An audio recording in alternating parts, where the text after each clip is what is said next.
Take. ശരിക്കും വണ്ടി വരുന്നുണ്ട്. വേഗം കൊടുക്ക്.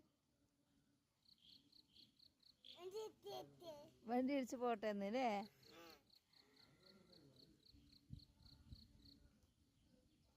ഞാൻ ആളമ്മൻ്റെ പറഞ്ഞു കൊടുക്കും. പറഞ്ഞു കൊടുക്കട്ടെ.